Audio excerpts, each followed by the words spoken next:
সুপ্রিয় চাকরি প্রত্যাশী বন্ধুরা, আপনাদের সবাইকে স্বাগতম জানাচ্ছি। আজকে আমরা আলোচনা করব সমন্বিত 5 ব্যাংক ও আর্থিক প্রতিষ্ঠান অর্থাৎ কম্বাইন্ড 5 ব্যাংকের অফিসার ক্যাশ পদে 11 জুলাই 2025 তারিখে যে পরীক্ষা অনুষ্ঠিত হলো তার প্রশ্ন সমাধান নিয়ে। তা আমরা প্রথম পার্টে ইংরেজি অংশটা আলোচনা করব বিস্তারিত। আপনারা দেখতে থাকুন, আশা করি ভালো লাগবে। আমাদের channel job exam mate BD, এখানে তৃতীয় চতুর্থ শ্রেণীর সরকারি চাকরি প্রস্তুতির অনলাইন লিখিত কোর্স চালু আছে। আপনারা কেউ আগ্রহী থাকলে আমাদের সঙ্গে যোগাযোগ করতে পারেন। তো আজকের প্রথম 1 থেকে 5 যে প্রশ্ন ছিল সেখানে বলছে যে choose the correct অ্যান্টোনিয়াম for the following words, মানে 1 থেকে 5টা। তো প্রথমটা ছিল হচ্ছে অডেশিয়াস। অডেশিয়াস অর্থ হচ্ছে এখানে আপনার হচ্ছে সাহসী। এখানে 4টা অপশন ছিল। প্রথমে ছিল হচ্ছে বোল্ড, টিমিড, ফিয়ারলেস, ডেয়ারিং। তা আমরা এগুলো একটু বিস্তারিত দেখব। এটার অ্যান্সার যদিও বা হবে টিমিড। তো প্রথমে আমরা অডেশিয়াসে আসি। বলছে এটা অর্থ হচ্ছে দুঃসাহসী, মানে showing a willingness to take surprisingly bold risk, মানে খুব সাহসী যে ঝুঁকিগুলো আছে সেগুলো নেওয়ার মতো স্পর্ধা যার আছে তাকে আমরা বলি হচ্ছে অডেশিয়াস। তো প্রথমে আছে হচ্ছে বোল্ড, এটার অর্থ হচ্ছে সাহসী, এটাও তাই, একই কথা, মানে এটা সমার্থক শব্দ, সিনোনিয়াম।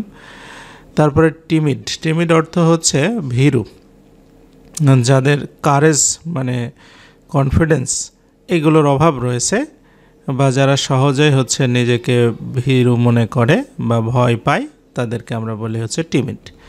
আর সি হচ্ছে ফিয়ারলেস। ফিয়ারলেস অর্থ হচ্ছে নির্ভীক, অর্থাৎ কোনো ধরনের ভয় ছাড়া, showing a lack of fear. আর ফাইনালি ছিল হচ্ছে ডেয়ারিং, এটার অর্থ হচ্ছে অ্যাডভেঞ্চারাস বা অডেশিয়াসলি বোল্ড, মানে হচ্ছে যাদের দুঃসাহসিক কিছু বিষয়ে থাকে সেগুলোকে আমরা বলি হচ্ছে ডেয়ারিং। তো এখানে আমরা অ্যান্টোনিয়ামের কথা যদি চিন্তা করি তাহলে অবশ্যই টিমিডটাই হচ্ছে পারফেক্ট। এরপরে আসি 2 নম্বর। 2 নম্বরে এসে বলছে ফ্রিভোলাস। ফ্রিভোলাস শব্দ অ্যান্টোনিয়াম আমাদের খুঁজতে হবে। তো ফ্রিভোলাস শব্দটার অর্থ হচ্ছে যে কোনো সিরিয়াস পারপাস ছাড়া, অর্থাৎ অসার কোনো বিষয়, not having any serious purpose, কোনো সিরিয়াস কিছু না, মানে যেটার আসলে খুব ভালো কোনো মূল্য নেই এরকম।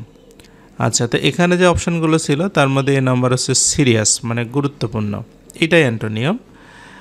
আর হচ্ছে 2 নম্বর ছিল হচ্ছে ট্রিভিয়াল, এটা হচ্ছে তুচ্ছ বা হচ্ছে যেটার মূল্য একদমই কম, মানে আমরা সহজ কথায় বলতে পারি যে নগণ্য, মানে ইম্পর্টেন্সও নাই আবার ভ্যালু নাই। তারপরে ফান মানে হাস্যকর বা এনজয়মেন্ট, যেটা অ্যামিউজমেন্ট।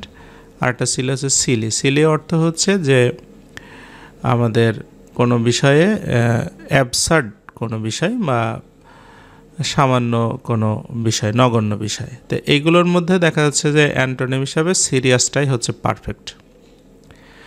3 এসে বলছে কনট্রাইট, এইটার হচ্ছে অ্যান্টোনিম আমাদের খুঁজে বের করতে হবে। তো কনট্রাইট অর্থ হচ্ছে কোনো কিছু বিষয়ে রিমোর্স ফিল করা, অর্থাৎ অনুতপ্ত হওয়া, মানে অতীতে যে কাজগুলো করা হয়েছে সেগুলো মানে যদি ভুল হয়ে থাকে সেটাতে অনুতপ্ত হওয়াটাই হচ্ছে আমাদের কনট্রাইট। তো এই কনট্রাইটের আপনার অ্যান্টোনিয়াম প্রথমে অ্যাংরি আছে। অ্যাংরি অর্থ হচ্ছে রাগী বা ক্ষুব্ধ, মানে এটা স্ট্রং অ্যানোয়ান্স, অর্থাৎ হচ্ছে যদি খুব বিরক্ত হয় তাহলে হয়। আর হচ্ছে প্রোটেক্টেড। প্রোটেক্টেড অর্থ হচ্ছে প্রলম্বিত, মানে দীর্ঘ মানে সময়, মানে লঙ্গার দ্যান এক্সপেক্টেড টাইম। তারপরে আছে আনরিপেন্টেন্ট। রিপেন্টেন্ট অর্থ হচ্ছে অনুশোচনাহীন, আর আনরিপেন্টেন্ট অর্থ হচ্ছে মানে রিপেন্টেন্ট অর্থ হচ্ছে অনুশোচনা বা অনুতপ্ত, অনুশোচনাযুক্ত।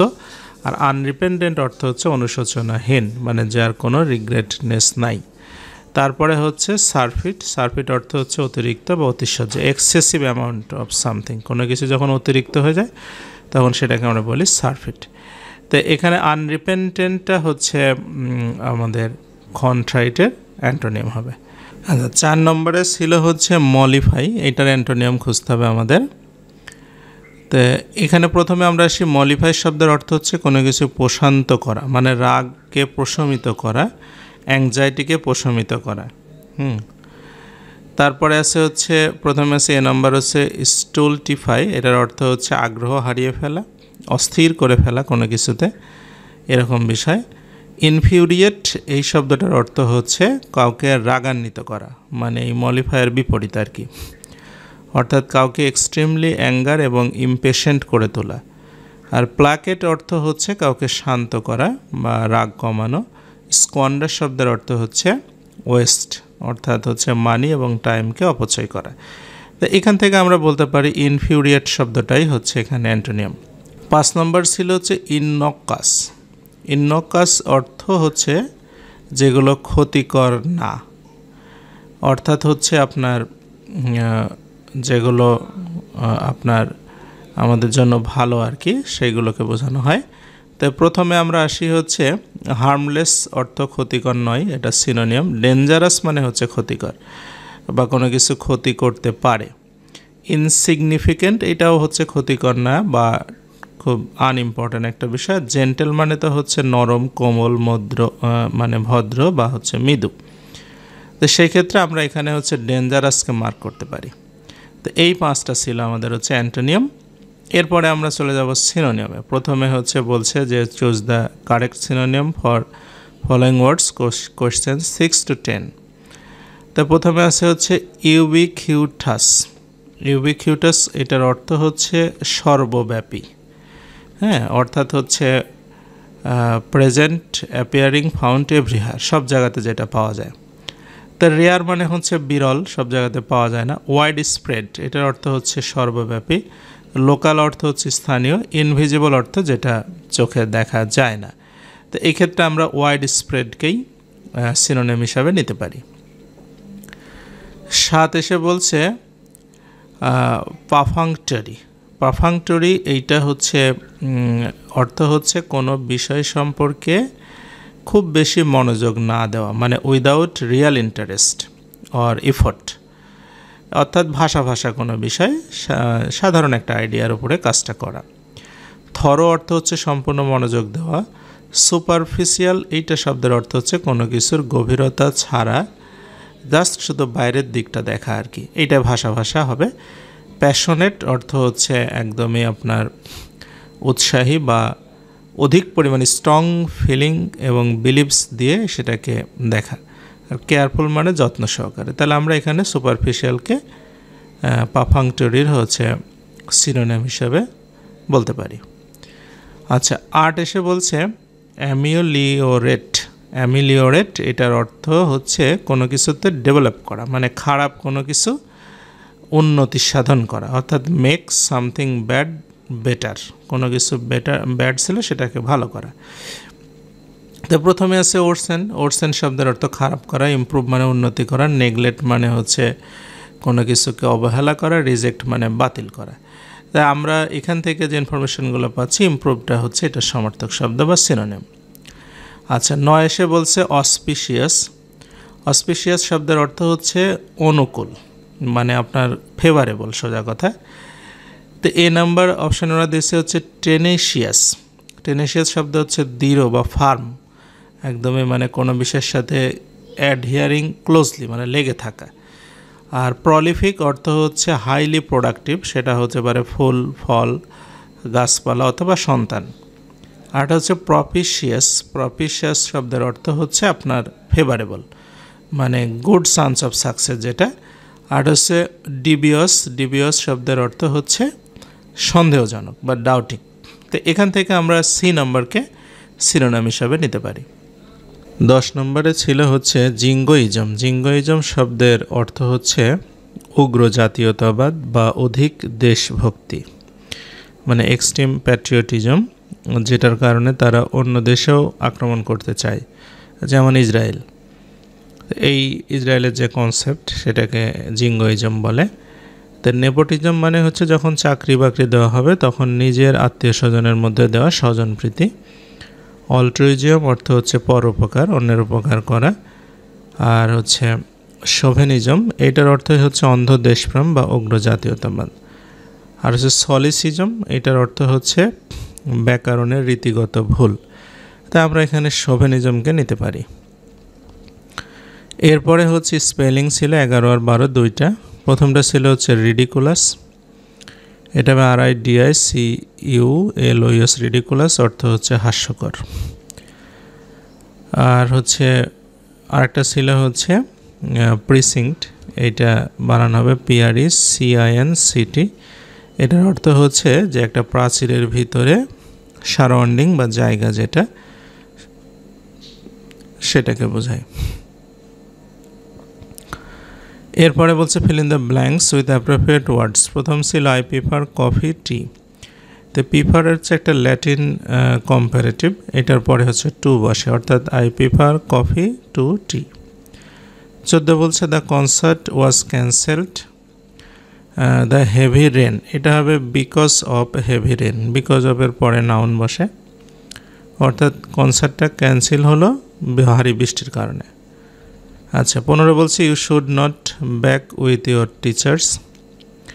শুড হচ্ছে এখানে মডাল ভার্ব, তাহলে মডাল ভার্বের পরে ভার্বের বেস ফর্ম বসবে, অর্থাৎ টক হবে এখানে। 16 বলছে summer I get up early Sunday morning, মানে সামারের সময় সকালে ঘুম থেকে ওঠে, অর্থাৎ এখানে সানডে হচ্ছে রবিবার মানে বার, তাহলে অন হবে সামনে, আর সামার হচ্ছে যেহেতু ঋতু এর আগে আপনার হচ্ছে ইন হবে, তাহলে এটা হবে in summer I get up early on Sunday morning. এরপরে 17 বলছে sugar do you want your tea. Sugar হচ্ছে আনকাউন্টেবল নাউন, তাহলে আনকাউন্টেবল নাউনের পূর্বে অবশ্যই মাছ বসবে, তাহলে এটা হবে how much sugar do you want in your tea. 18 হচ্ছে I sat on the couch and watch a documentary, তাহলে এখানে আপনার স্যাট হচ্ছে ভার্ব, তাহলে ভার্বের পরে অ্যাডভার্ব হবে, অর্থাৎ কমফোর্টেবলি হবে। কমফোর্টেবল, কোয়াইট, সাইলেন্ট এগুলো হচ্ছে অ্যাডজেক্টিভ। 19 শেষে বলছে যে Karim displayed an air of dash when the officer asked him if he knew the speed limit, মানে হচ্ছে করিমকে যখন অফিসার জিজ্ঞেস করলো যে তুমি হচ্ছে স্পিড লিমিট জানো কিনা, জানতে কিনা, তো সে এমন একটা ভাব করলো যে সে সত্যি এটা জানে না, হ্যাঁ না, আর সত্যি না জানে না এরকম ক্ষেত্রে আমরা হচ্ছে বসাবো হচ্ছে নেসাইন্স। তো এই আপনার প্রথম যে অপশনটা আছে অমনিসেন্স, এইটার অর্থ হচ্ছে সব কিছু জানে, অবস্টেনেসি অর্থ একঘেয়ে ভাব, আর নেসাইন্স এটার অর্থ হচ্ছে অজানা বা কোনো কিছুর নলেজ না থাকা আর কি। আর প্লাচিচুড এটার অর্থ হচ্ছে কোনো একটা মামুলি মন্তব্য করা, মানে যে মন্তব্যের কোনো গুরুত্ব নাই।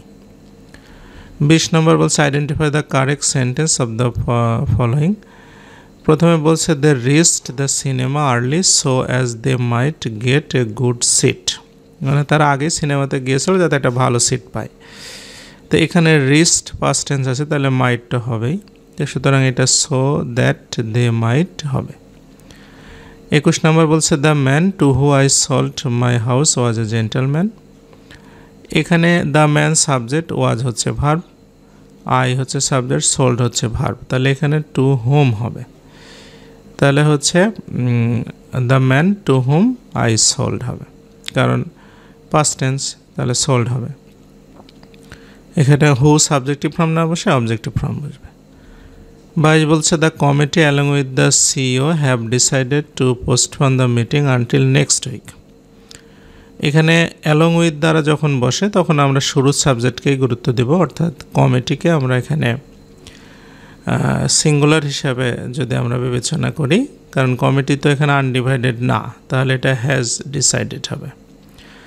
The prices of essential has Ryzen unexpectedly causing A lot of hardship to the common people. জিনিসপত্রের দাম অধিক হারে বেড়ে যাওয়াতে সাধারণ মানুষের পড়ে খুব কষ্ট হচ্ছে বা বার্ডেন যাচ্ছে। তো এখানে প্রাইসেসটা হচ্ছে সাবজেক্ট, প্লুরাল সাবজেক্ট, সুতরাং আমরা এখানে হ্যাভ বসাবো, অর্থাৎ হ্যাভ রাইজেন হবে। আচ্ছা 24 বলছে match the phrase with appropriate phrase. Call it a day, call it a day এটার অর্থ হচ্ছে সেই দিনের মতো কাজ শেষ করা, অর্থাৎ ফিনিশ ওয়ার্কিং। আর 25 হচ্ছে elephant in room. Elephant in room হচ্ছে এমন একটা ইস্যু বা প্রবলেম যেটা অবভিয়াস ইস্যু, মানে সবার কাছেই এইটা অবভিয়াস, বাট কেউ এটা নিয়ে আলোচনা করে না। এই 25টা ছিল হচ্ছে ইংরেজি। আমরা নেক্সটে মানে অঙ্ক, বাংলা এগুলো আপলোড করব আমাদের কাজ শেষ হলে। তো সে অবধি আপনারা সাথেই থাকবেন আশা করি। আমাদের ফেসবুক পেজ, ফেসবুক গ্রুপ এগুলোতে আমাদের সঙ্গে আপনারা থাকতে পারেন। সেখানেও সব ধরনের ইনফরমেশন, ভিডিও এবং পিডিএফ ফাইল সবগুলোই পেয়ে যাবেন। তো যাই হোক, আমাদের চ্যানেল ভালো লাগলে লাইক, কমেন্ট, শেয়ার করবেন। এতক্ষণ সাথে থাকার জন্য সবাইকে অসংখ্য ধন্যবাদ।